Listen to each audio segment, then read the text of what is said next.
पटना में आज Magadh cancer institute and research centre private limited तथा ईमा बिहार के संयुक्त तत्वावधान में 1-2 दिवसीय ऐतिहासिक शैक्षणिक संगोष्ठी मगध कैंसर कॉन्क्लेव 2025 का आयोजन किया गया।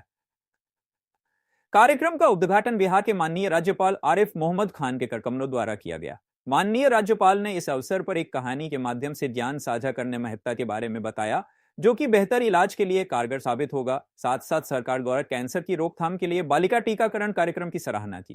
कार्यक्रम में बिहार के स्वास्थ्य मंत्री श्री मंगल पांडेय ने बालिकाओं हेतु विशेष टीकाकरण कार्यक्रम की जानकारी दी। साथ ही कैंसर के लिए सरकार द्वारा चलाए जा रहे अन्य कार्यक्रमों की भी जानकारी। डॉक्टर जी के रथ ने कैंसर की रोकथाम के लिए तंबाकू छोड़ने पर विशेष जोर दिया। कार्यक्रम में डॉक्टर जी के रथ पूर्व HOD IIMs Delhi doctor Narendra Kumar PG Chandigarh और डॉक्टर अभिषेक शंकर ऑसीजीएंस दिल्ली डॉक्टर सहजानंद प्रसाद सिंह, भूतपूर्व अध्यक्ष इमे सिन्हा, पद्मश्री डॉक्टर जेके सिंह, डॉक्टर आरबी शर्मा जैसे ख्याति प्राप्त विशेषज्ञ उपस्थित रहे, जो प्रतिभागियों को कैंसर देखभाल के वर्तमान और भविष्य की गहराइयों से परिचित कराया।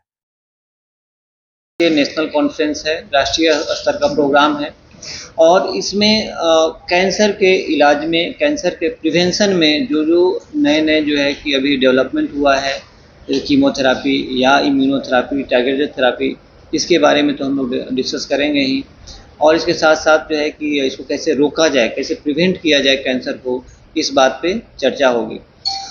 इस कैंसर कॉन्क्लेव में पैन इंडिया लोग आए हैं, देश के हर कोने कोने से लोग आए हैं, चाहे वो केरला हो, वेस्ट बंगाल, कोलकाता टीएमसी से लोग आए हैं, टीएमएच मुंबई से आए हैं और एम्स दिल्ली से डॉक्टर्स आए हैं।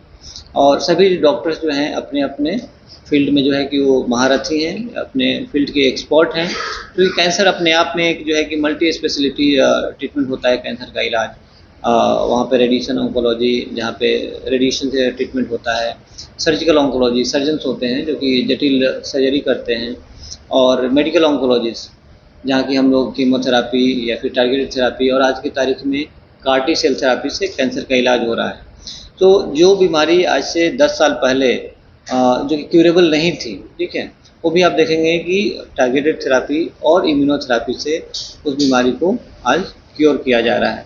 सो हमारे प्रदेश में भी ये सब सारी सुविधाएं जो है कि हमारे मगध कैंसर सेंटर में अवेलेबल है और हम लोग जो है कि कैंसर पेशेंट को ट्रीट कर रहे हैं। इवन जो पुअर पेशेंट हैं उनको अभी फ्री में इलाज हो रहा है। सो आज ज़रूरत है कि कैंसर के अवेयरनेस को, कैंसर के बारे में लोगों को जो है कि जागरूकता को बढ़ाया जाए, और यदि लोग जागरूक होंगे तो कैंसर अर्ली स्टेज में डिटेक्ट हो सकता है। उस टाइम जो बीमारी थी वो थी कलरा, small pox, plague. Cancer top 10 में भी नहीं था, लेकिन अब ज़्यादातर बीमारी क्या होता है, कलरा ख़त्म, स्मॉल पॉक्स ख़त्म, प्लेग ख़त्म। तो ज़्यादातर बीमारी हमारे जो जनता में होता है, आम आदमी में, हम सब में, ये है डायबिटीज़, बीपी, कैंसर, थायराइड। लेकिन सब में कैंसर जो है पिछले 5 साल से नंबर 1 करके उभरा है। क्यों? क्योंकि कार्डियक ट्रीटमेंट बेटर हो गया। 2019 तक कार्डियक सबसे डेंजरस डिजीज़ था, अब कैंसर सबसे डेंजरस डिजीज हो गया। लेकिन कैंसर में कुछ बढ़िया चीज़ है, आप मेरा YouTube में लेक्चर है वो भी पढ़ लेना। कैंसर में अच्छा चीज़ ये है, कैंसर डरने का नहीं है, डराने का है कैंसर को। ये बताइए, कैंसर ऐसे एक डिजीज है जहाँ 60% पेशेंट प्रिवेंट होता है, 60% अर्ली डायग्नोस होता है, 60% क्योर होता है।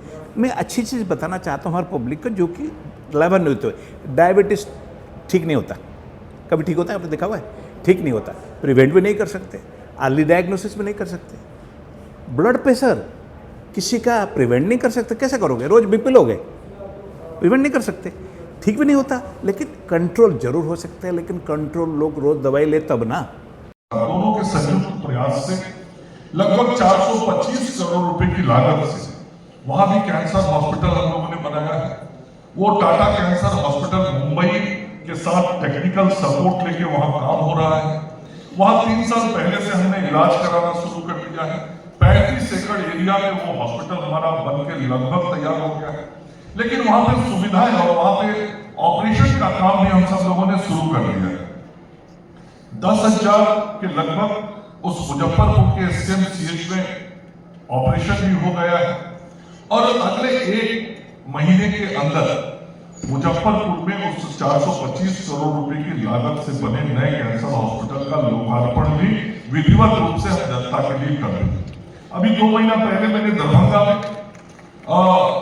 जो मुंह और गले कि बिहार में जो परिवर्तन और जो प्रगति हुई है चिकित्सा के क्षेत्र में, वो मेरी राय में असाधारण है।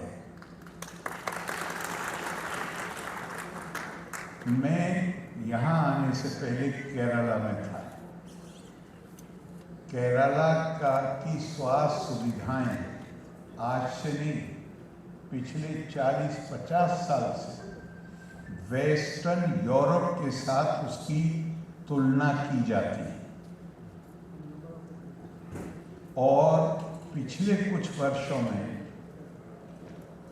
बच्चों और महिलाओं से मुतालिक जो सुविधाएं हैं, उसमें केरला वेस्टर्न यूरोप से भी आगे निकल गया है।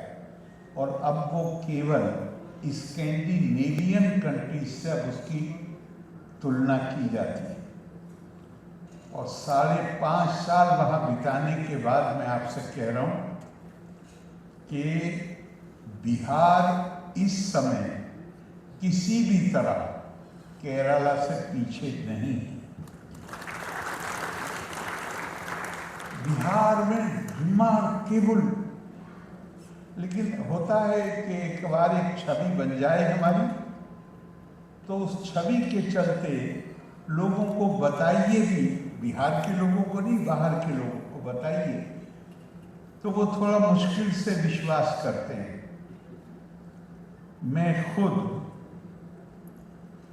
2 बार कोविड हुआ, तो उसके बाद पता चला, डॉक्टरों की ऐसी राय है जो मुझे बताया गया कि कोई भी प्री एग्जिस्टिंग कंडीशन, मतलब जिसका कोविड के रोगी को खुद नहीं पता था, लेकिन उसके शरीर में कहीं कोई कमजोरी थी, तो कोविड के बाद वो कमजोरी उभर कर सामने आ गई, जो प्री एग्जिस्टिंग कंडीशन।